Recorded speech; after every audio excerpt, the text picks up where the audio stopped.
Good afternoon mga Gemini. Ngayon alamin natin ang ganap sa inyo sa April 30 to May 4. Ano ang ganap sa mga Gemini sa April 30 to May 4? Ganap kay Gemini sa April 30 to May 4.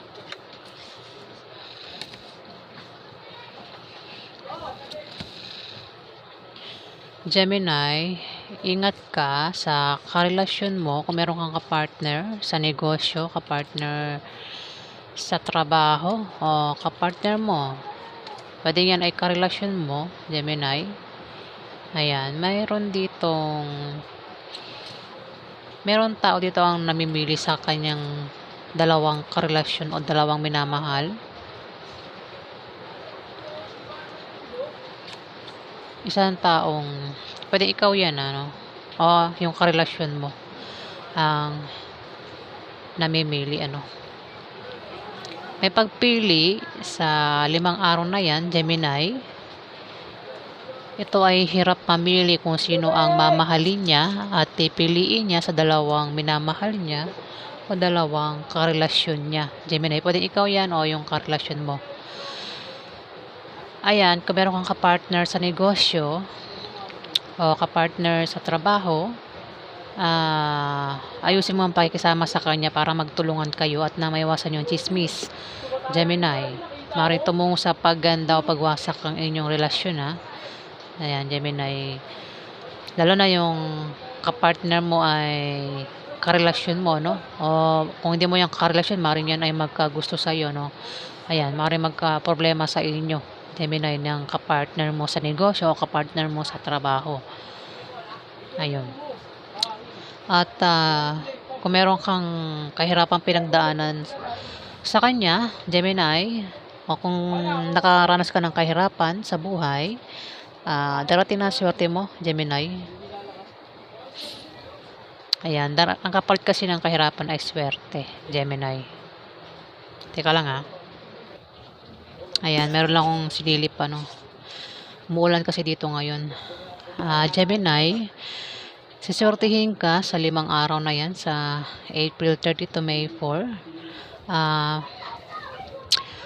Maaring may makatanggap ka ng biyaya na manggagaling sa kamag-anak mo o galing sa kaibigan mo, Gemini. Pwede rin na may tao dito ang may gusto sa iyo. Pwede manligaw sa iyo o ligawan mo sa 5 araw na yan, Gemini. Isang taong may gusto sa iyo, Ayan, pwede yan ay may interest sa iyo, Isang taong magka-interest sa iyo at mahalin ka, Gemini. Pwedeng magka-crush sa'yo o maaaring ikaw, kung ikaw yan, maaaring meron kang magugustuhang babae, Gemini, sa 5 araw na yan. Dito, may darating sa'yo ng mga posisyon at obstacle, pero yan ay panandalian lang. Yan ay blessing in disguise o biyaya na akala mo ay hadlang sa iyong trabaho, negosyo o sa pakikipag-relasyon mo, Gemini. Maging sensitive ka dahil yan ay mga biyaya at hindi tunay na mga hadlang. Pwede rin na ang meaning nito ay maaari kang ma-depress at maging negative ang pananaw mo sa buhay. Pwedeng siya ang tinutukoy nito, Gemini.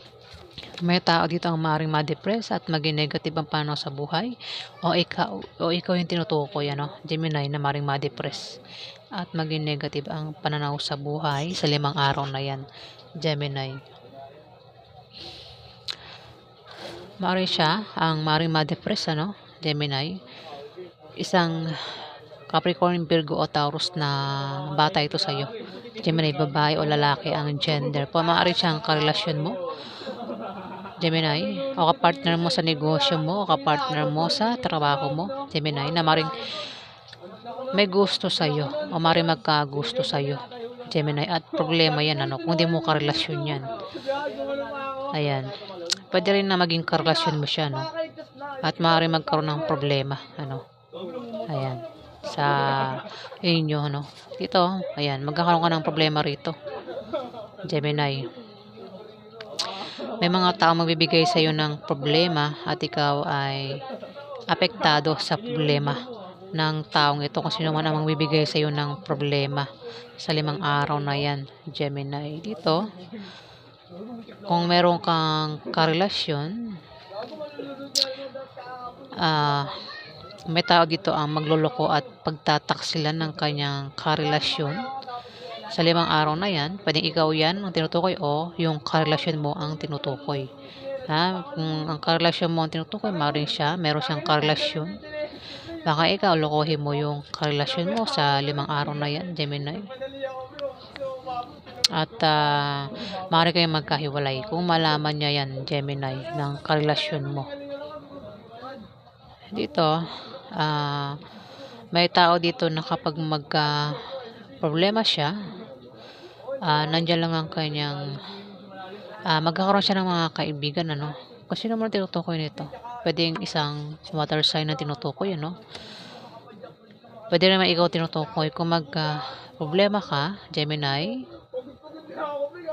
Magkakaroon ka ng mga bagong kaibigan na magugustuhan mo, na matutulong sa iyo at magtatanggol sa iyo kapag ikaw ay nailagay sa alangan ng sitwasyon. Gemini, maaaring siya isang water sign, Scorpio, Pisces o Cancer na babae o lalaki ang gender, bata ito sa iyo, Gemini. Maaaring siya ang tinutukoy, maaari din naman na siya ang kung problema ito, ayan, may tao ang tutulong sa kanya at magtatanggol sa kanya kapag siya ay nailagay sa alanganing sitwasyon, Gemini. Pero pwede naman na ikaw ang tinutukoy, at ang tumulong sa iyo ay isang water sign. Ito ay Scorpio, Pisces o Cancer na bata sa iyo, Gemini. Maring kasi merong ditong ano ba yan? Maring ito ay isang Jack of Diamond. Ito ay Capricorn, Virgo o Taurus. Maring siyang karelasyon mo, asawa mo. At ito ay isang taong maring nagkaka-interest sa iyo o magustuhan mo, Gemini. Isang taong maring magkagusto sa iyo o ikaw yung magkagusto sa kanya. Kasi dito may pagtataksil dito. Gemini, maring ikaw yung magtaksil sa karelasyon mo sa April 30 to May 4, Gemini. At maaaring masira ang pagsasama nyo ng karelasyon mo, Gemini, kung itutuloy mo ang pagtataksil mo, Gemini. Ayan po ang ganap sa inyo. Alamin pa natin ang ganap kay Gemini.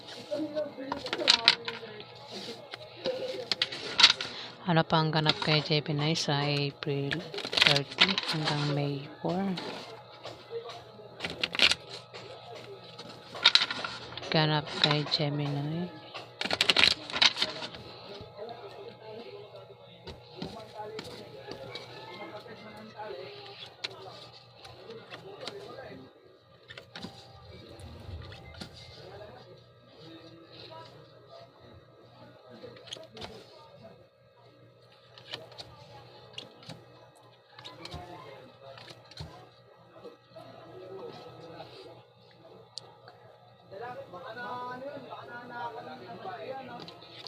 Gemini,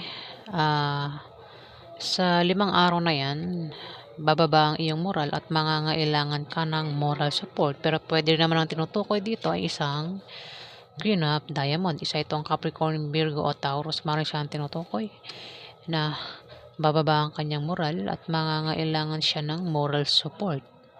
Maaari din na ito ay magkasakit. Ayan, maging malinis siya sa katawan at sa kapaligiran para hindi siya magkasakit, Gemini. Maaaring magkasakit ito. Maaaring ito ay asawa mo o sino pa ito, Gemini. Maaari din na ito ay maaksidente sa 5 araw na yan, Gemini. At kung makagawa ito ng hindi maganda sa iyo o sa ibang tao, maaaring ito ay malasin o makarma siya, Gemini. O baka naman ikaw ang gumawa niyan. At kung makagawa ka ng masama sa Queen of Diamond na ito, mamalasin ka at makakarma ka, Gemini. Ang Queen of Diamond ay isang Capricorn, Virgo o Taurus na babae. Yan ang zodiac sign niya. Dito, maaaring magkaroon ng mabulaklak na partnership o engagement. Maaaring sa pamilya nyo o sa inyong dalawa ng karelasyon mo. Maaari din na kung ikaw ay magka-problema o yung taong ito kung magka-problema, maano niya lang ang kanyang kapartner o ang kanyang karelasyon na palagi nakasuporta sa kanya, Gemini. Ayan, sa 5 araw na yan. Dito, mag-ingat. May tao dito ang manloloko, Gemini. Isang taong manloloko, may manloloko dito. Pwede kang maloko sa pera, sa pag-ibig, anumang klaseng panloloko nga gawin sa'yo, mag-ingat ka. Bata ito sa'yo. Maaaring siya, isang star sign, bata ito sa'yo. Pwede kang lokohin. Bata yan sa'yo. Babae o lalaki ang gender. Maaaring siya ang manloko sa'yo. Maaaring sa pera, sa pag-ibig, anumang klaseng panloloko sa'yo, hindi tapat sa'yo, Gemini. Pero maaari din naman siya ang tinutukoy na maloko, Maaari siya yung maloko. Kung kamag-anak mo to, karelasyon mo, Gemini, maaari siya ay maloko sa 5 araw na yan, Gemini. Dito, ayan, maloko. Ito, may tao dito, Gemini, ang